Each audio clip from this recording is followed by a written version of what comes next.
नमस्कार, India news पर उत्तर प्रदेश विशेष देख रहे हैं आप। आपके साथ मैं अभिषेक पांडे। बुलेटिन की शुरुआत करेंगे इस वक्त की तमाम विशेष खबरों के साथ। आपको बता दें कि सीएम के ट्रिपल फॉर्मूले ने देश में मिसाल बना दी है। तो बड़ी जानकारी आपको दे दें, 24 घंटे में यूपी में सिर्फ 96 नए केस सामने आए हैं। यूपी के सिर्फ 2 जिलों में डबल डिजिट केस सामने आए हैं। 42 जिलों में कोविड के एक भी केस नहीं आए हैं और यूपी में पूरी तरीके से कामकाज सामान्य है। तो बड़ी जानकारी आपको दे रहे हैं, सीएम योगी आदित्यनाथ के ट्रिपल फॉर्मूले ने यहां पर आपको बता दें कि कारनामा करके दिखाया है। और जिस तरीके से दूसरी वेव का कहर देखने को मिला था, वो कहर कहीं ना कहीं पूरी तरीके से टलता हुआ और ट्रिपल फॉर्मूले ने देश में एक मिसाल कायम कर दी है। 24 घंटे में आपको बता दें कि उत्तर प्रदेश में सिर्फ 96 मामले सामने आए हैं।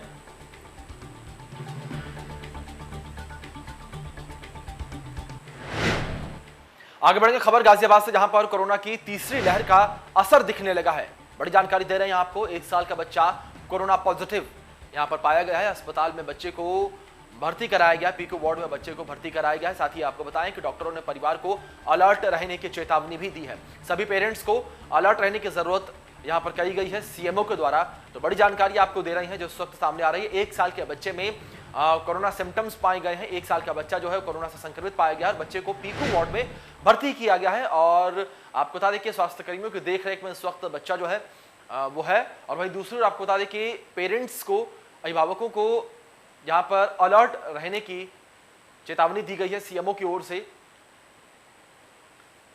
तो बड़ी जानकारी आपको दे रहे हैं, तीसरी लहर की शुरुआत कह सकते हैं दिखने को लगी है। तीसरी लहर अब धीरे धीरे कहीं ना कहीं दिखने लगी है और सावधान रहने को लेकर लगातार विशेषज्ञ कह रही हैं, क्योंकि लगातार विशेषज्ञों का कहना है कि तीसरी लहर संभावित देश में आ सकती है। बच्चा है, ये डायरिया करके, ये 1 साल का बच्चा है, ये डायरिया करके हमारे जिला चिकित्सालय में एडमिट हुए थे और उसमें इनका थोड़ा सा फीवरिश भी थे। तो इनका टेस्ट, एंटीजन टेस्ट कराया गया जो पॉजिटिव आया और इनको जो है तुरंत ही हमने जो संतोष हॉस्पिटल है जो हमारा पीकू में, जिसमें हमने वार्ड बनाए हैं और ऑक्सीजन बेड्स भी हैं, वहाँ इनको शिफ्ट कर दिया गया। बच्चा बिल्कुल स्टेबल है, इन अपनी माँ के साथ हैं और माँ एज ए अटेंडेंट और एज ए केयर टेकर उनको रखा। आगे बढ़ेंगे, आपको बता दें कि कोरोना कर्फ्यू में छूट मिलने के बाद अब नाइट कर्फ्यू में भी छूट मिलेगी। सोमवार से नाइट कर्फ्यू रात 10 बजे से सुबह 6 बजे तक जारी रहेगा। शनिवार और रविवार की साप्ताहिक बंदी जारी रहेगी। वहीं कोरोना गाइडलाइन का पालन करना सभी को अनिवार्य होगा। लखनऊ में इंडिया न्यूज संवाददाता रवि कुमार ने मौके का जायजा लिया। आप देखिए रिपोर्ट। संक्रमण के साथ उत्तर प्रदेश में कोरोना कर्फ्यू लगाया गया। हालांकि जैसे जैसे संक्रमण कम हुआ है वैसे वैसे कोरोना कर्फ्यू में छूट मिली है। हालांकि सोमवार से जो नाइट कर्फ्यू से छूट मिली है, यानी कि नाइट कर्फ्यू है वो रात के 10 बजे से सुबह 6 बजे तक जारी रहेगा। जिस तरीके से कोरोना कर्फ्यू में छूट मिली वैसे वैसे बाजार खुल रहे हैं। जरूरी सेवाओं के साथ में अगर बात करें तो जो किराना स्टोर है वो लगातार खुले हुए हैं, सब्जी मार्केट खुल रहा है, फल मंडी खुली हुई है। उसके अलावा बात करें तो तमाम सारी और सेवाएँ हैं वो इधर खुल रही हैं। सिनेमा हॉल भी खुलने वाले हैं। उसके अलावा अगर बात करें तो जो मॉल है वो खुल चुके हैं, जिम खुल चुके हैं। उसके अलावा जो पढ़ाई है वो ऑनलाइन हो रही है। यानी कि अब कोरोना कर्फ्यू में ये छूट जरूर मिली है कि अगर बात करें तमाम सारी सेवाएं हैं वो लगातार जारी है। नाइट कर्फ्यू रात के 10 बजे से सुबह 6 बजे तक चलेगा। उसके अलावा जो कोरोना गाइडलाइन है उसका पूरी तरीके से पालन करना अनिवार्य होगा। यानी जो लोग घरों से बाहर निकल रहे हैं उनको मास्क लगाना अनिवार्य होगा। सोशल डिस्टेंसिंग का है वो पूरी तरीके से जो पालन है वो करना होगा। उसके अलावा सैनिटाइजेशन का काम है वो लगातार किया जाना है। Ravi Kumar, India News, Lucknow. Corona आगे बढ़ेंगे, आपको बता दें कि उत्तर प्रदेश की राजधानी लखनऊ में रविवार को 2 अलकायदा संदिग्ध आतंकियों को गिरफ्तार किया गया था। इन गिरफ्तारियों के बाद अखिलेश यादव ने यूपी पुलिस और बीजेपी पर सवाल उठाए थे। उन्होंने कहा था कि उन्हें यूपी पुलिस पर भरोसा नहीं है। अखिलेश के बाद अब मायावती ने इन गिरफ्तारी पर सवाल खड़े किए हैं। तो वहीं बीजेपी के प्रदेश अध्यक्ष स्वतंत्र देव सिंह ने क्या कुछ कहा है वो आपको सुनवाते हैं। मैं उत्तर प्रदेश की पुलिस पर और खासकर बीजेपी की सरकार भरोसा नहीं कर सकता। इसलिए साथ ही में 2 हमारे साथी जिनका जन्मदिन है उनको बहुत बहुत सपा सरकार के शासनकाल में जिस प्रकार सिमी आतंकवाद को समर्थन मिलता था, आज योगी सरकार ने पिछले 4 वर्षों से गुंडागर्दी, आतंकवाद, सिमी पर जो कंट्रोल किया, आज राज्य में खुशहाली है, पुलिस प्रशासन को छूट है और कानून का राज है। कानून का काम करने के लिए किसी प्रकार की कोई कठिनाई नहीं है।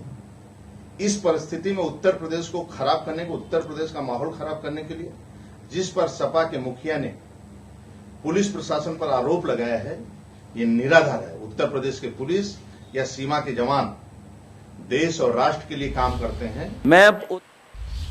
उत्तर प्रदेश में हुए जिला पंचायत अध्यक्ष चुनाव में जीतने वाले प्रत्याशियों ने अपने अपने क्षेत्र में जिला पंचायत अध्यक्ष पद की शपथ ग्रहण की। जिलाधिकारी ने सभी जीतने वाले प्रत्याशियों को अध्यक्ष पद की शपथ दिलवाई। टीवी स्क्रीन पर आपके सामने 15 तस्वीरें हैं जहां जिला पंचायत अध्यक्षों ने शपथ ग्रहण की। जिला पंचायत अध्यक्ष पद की शपथ ग्रहण चुनाव जीतने वाले प्रत्याशियों ने ली है। तो आप बता दें कि मुरादाबाद, मुजफ्फरनगर, बलरामपुर, गाजीपुर, शामली, देवरिया, हरदोई, रायबरेली, जौनपुर, उन्नाव, अमेठी, मिर्जापुर, कानपुर, गोरखपुर, सुल्तानपुर की ये 15 तस्वीरें आपके टीवी स्क्रीन पर हैं। आप देख सकते हैं किस तरीके से जिला पंचायत अध्यक्ष पद की शपथ ग्रहण यहां पर हुआ, किस तरीके से तमाम प्रत्याशियों को शपथ यहां पर दिलाई गई। जिलाधिकारी ने सभी जीतने वाले प्रत्याशियों को यहां पर शपथ दिलाई है।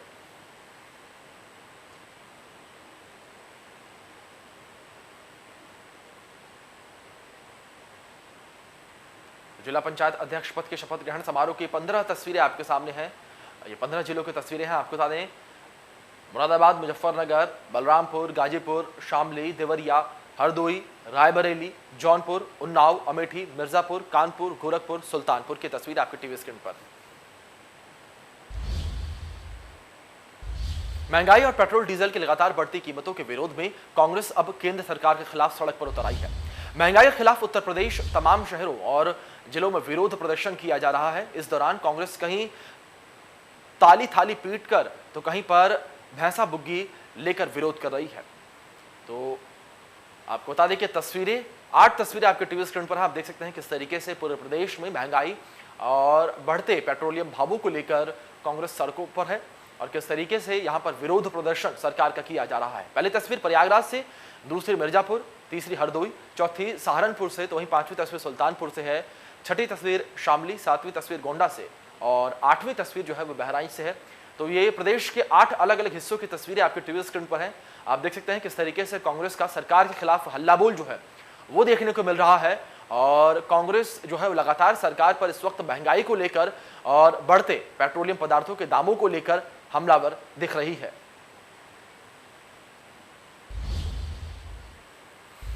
आगे बढ़ेंगे, खबर बुलंदशहर से है जहां पर मामूली बात को लेकर 2 पक्षों में मारपीट हो गई और जमकर यहां पर लाठी डंडे चले। साथ ही आपको बता दें कि धारदार हथियार भी चले हैं। झज्जा निकलने को लेकर 2 पक्ष आपस में भिड़े। मारपीट का वीडियो इस वक्त तेजी से सोशल मीडिया पर वायरल हो रहा है। मारपीट में एक पक्ष के 2 लोगों को गंभीर चोटें आई हैं। बुलंदशहर के कोतवाली सियाना क्षेत्र के गांव बिगराऊ का ये पूरा मामला है। तस्वीरें आपके सामने, आप देख सकते हैं किस तरीके से ये मारपीट हुई और ये वही वीडियो जिस वक्त सोशल मीडिया पर काफी ज्यादा चर्चा का विषय बनी हुई है। क्या बच्चे, क्या युवक, क्या महिलाएं, सभी एक दूसरे पर यहाँ पर लाठी डंडों से वार करते हुए और पत्थरों से वार करते हुए। साथ ही आपको बता दें कि यहाँ इस पूरे मारपिटाई में 2 लोगों को गंभीर चोटें जो हैं वो आई हैं। आगे बढ़ेंगे, आपको बता दें कि महाराजगंज जिले के पनरिया थाना क्षेत्र के कुआं चौक गांव में जमीनी विवाद को लेकर मारपीट का वीडियो वायरल हो रहा है। मारपीट के वायरल वीडियो में बड़ी संख्या में लोग बगीचे में नजर आ रही हैं और कई महिलाओं के हाथ में डंडे भी नजर आ रही हैं।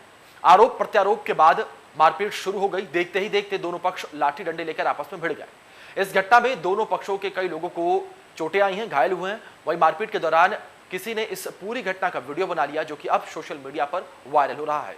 वहीं इस मामले में पुलिस अधीक्षक प्रदीप गुप्ता ने बताया कि थानाध्यक्ष को निर्देशित किया गया है कि मौके पर जाकर जो भी इस पूरे मामले में दोषी हो उनके खिलाफ मुकदमा दर्ज करके कार्रवाई की जाए।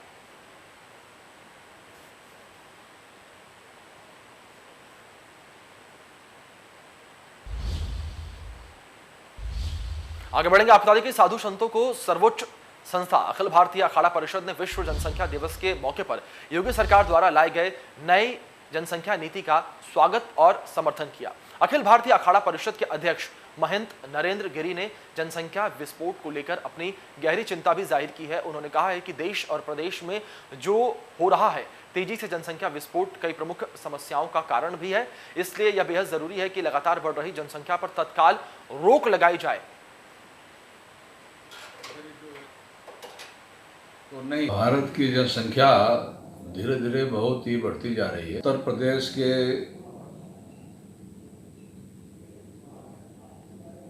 माननीय मुख्यमंत्री आदरणीय योगी आदित्यनाथ जी ने जो जनसंख्या नियंत्रण कानून बनाने जा रहे हैं वह स्वागत योग्य है। मेरी मांग है कि केंद्र सरकार भी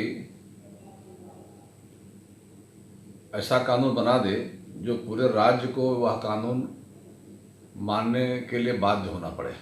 जनसंख्या बढ़ती जा रही है, सबकी और आवश्यकताएं बढ़ती जा रही हैं,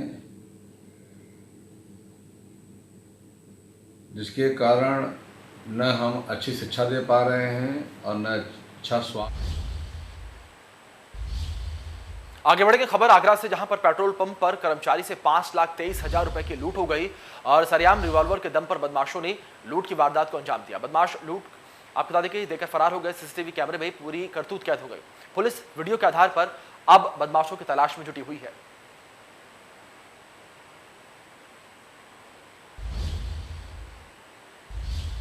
खबर सहारनपुर से, जहां पर पुलिस और क्राइम ब्रांच को बड़ी सफलता मिली है। अवैध हथियारों की फैक्ट्री का पुलिस ने भांडाफोड़ किया है। पुलिस ने गिरोह के 3 सदस्यों को भी यहां पर गिरफ्तार किया और मौके से पुलिस ने 2 पिस्टल, 12 तमंचे और कारतूस बरामद किए हैं। पकड़े गए शातिरों पर पहले से मुकदमे दर्ज हैं और आपको बता दें कि सिटी कोतवाली इलाके के गढ़ी मलूक में यह फैक्ट्री चल रही थी।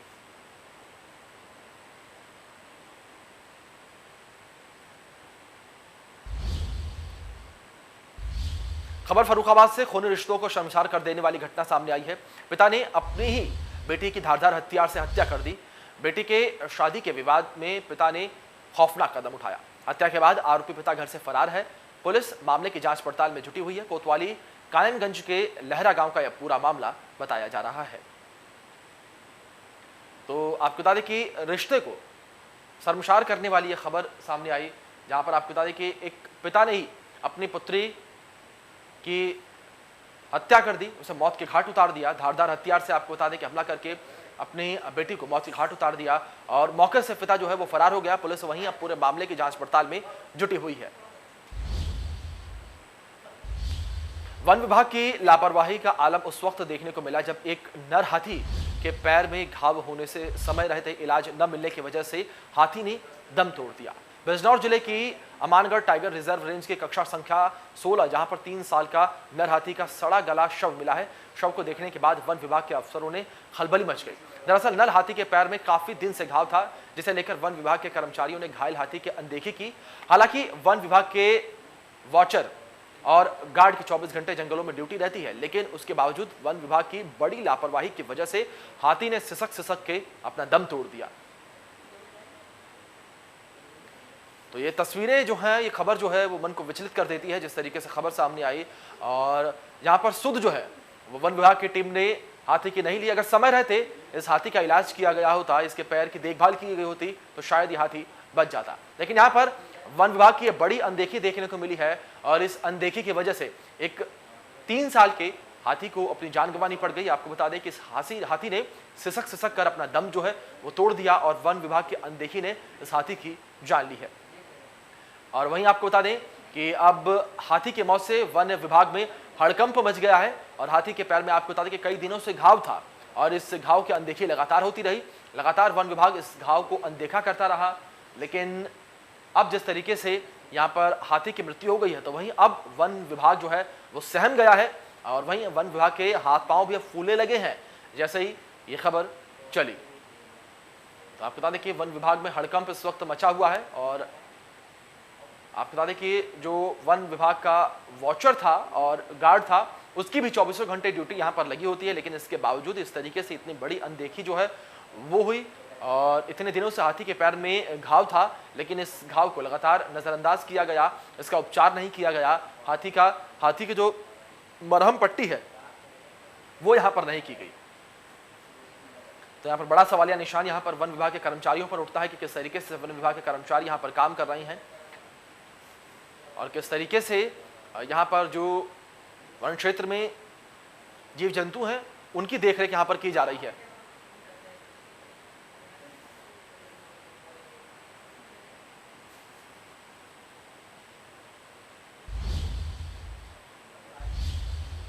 तो वहीं हमारे सहयोगी जतिन गोस्वामी ने किसान नेता राकेश टिकैत से खास बातचीत की है। आपको सुनवाते हैं कि क्या कुछ कहा है किसान नेता राकेश टिकैत ने। इस समय हमारे साथ किसान नेता राकेश टिकैत साहब मौजूद हैं, सीधे उनसे बात कर लेते हैं। ये बताया गया है कि 2 महीने का फिर से सरकार को किसानों ने अल्टीमेटम दिया है, सीधे उनसे पूछ लेते हैं। फिर से 2 महीने के अल्टीमेटम देने की बात सामने आ रही है, क्या है वो पूरा मामला? हम पंचायत करेंगे अपनी जी। अगस्त सितंबर 5 सितंबर को मुजफ्फरनगर में ये तय कराया उसने संयुक्त मोर्चे ने, जी तो उनको अल्टीमेटम तो यही बस फिर आगे का जी आगे की तैयारी करेंगे। वहाँ से फिर 5 तारीख से आगे की रणनीति क्या बनेगी वो तैयारी करेंगे हम। क्या थोड़ा सा जानना चाहेंगे रणनीति फिलहाल क्या चल रही है? आपने 22 तारीख के लिए, क्योंकि पार्लियामेंट का भी कह रखा है, और पार्लियामेंट आगे का क्या है? 22 तारीख को हर रोज 200 लोग जाएंगे पार्लियामेंट में, बस से जाएंगे वे, ये है। और ये आंदोलन चल ही रहे सब जगह, और आगे की तैयारी करेंगे 5 तारीख की। आखिरी बस ये कि जो अभी हाल ही में कैबिनेट में जैसे नरेंद्र सिंह तोमर ने कहा एपीएमसी मंडियों को लेकर, तो अभी उसके बाद से आपकी कोई आगे रणनीति तैयार हुई कि कब बातचीत हो रही है किसानों की वहाँ पर? अभी कोई रणनीति तय नहीं हुई कि कब बातचीत होगी। जब सरकार करना चाहेगी बता देगी, हम बता देंगे। और पूरे संयुक्त किसान मोर्चा का क्या स्टैंड रहा उस पर? क्योंकि आपसे मेरी बात हुई थी, आपने कहा कि शर्तों के साथ बात नहीं होगी, तो संयुक्त किसान पूरे मोर्चे का यही है कि कोई शर्त लगाकर बातचीत करना चाहेगा तो शर्तों के आधार पर बातचीत नहीं होगी। और एक आखिरी में मैं छोटी सी बात पूछना चाह रहा था, क्योंकि आपसे भी जुड़ा हुआ मामला है। लखनऊ में जैसे आतंकी पकड़े गए, आपने सुना होगा, पूरे यूपी में भी अलर्ट है, देश की राजधानी में भी अलर्ट है। और फिर ये भी आया था इनपुट कि 26 जब जून को आपने यहाँ पर पूरा 7 महीने हुए थे, तो आईएसआई कोई साजिश रच सकती है। तो उसको लेकर अभी किसानों के बीच क्या चल रहा है? आपकी कोई एजेंसियों से भी बात हुई होगी सुरक्षा को लेकर? हमारी कोई नहीं बात होती, ना हमें कोई बताता। और अपना पुलिस प्रशासन का काम, अपनी जांच करो जी, हमारा क्या मतलब उनसे जी। क्या हम अलर्ट ढूंढते फिर रहे हैं? जो नौकरी करते हैं उसमें ये सरकार की जिम्मेदारी, अपना काम करे, उसमें पकड़ा जा रहा तो वही भुगतेगा। आप सुन रहे थे उन्होंने क्या कहा। चुनाव को लेकर जो चर्चाएं चली उस पर उन्होंने साफ तौर पर कहा कि ऐसा कुछ नहीं है। संयुक्त राष्ट्र को लेकर जो बातें कही गई उस पर भी उन्होंने इंडिया न्यूज़ पर जो तस्वीर है वो पूरी तरह से क्लियर की कि किस जो एस्पेक्ट है उसमें वो बयान उनकी तरफ से दिया गया है। और साथ ही साथ 2 महीने का जो अल्टीमेटम है वो सरकार को दिया गया है, और जो उसकी रणनीति है आगे की वो संयुक्त किसान मोर्चा की जो पंचायत है उसमें तय होगी। और वो जो पंचायत है वो मुजफ्फरनगर में होने वाली है। गाजियाबाद से किसान क्रांति गेट से जतिन गोस्वामी, इंडिया न्यूज़। फिलहाल उत्तर प्रदेश विशेष में इतना ही। तमाम बड़े अपडेट्स के लिए देखते रहिए इंडिया न्यूज़। धन्यवाद।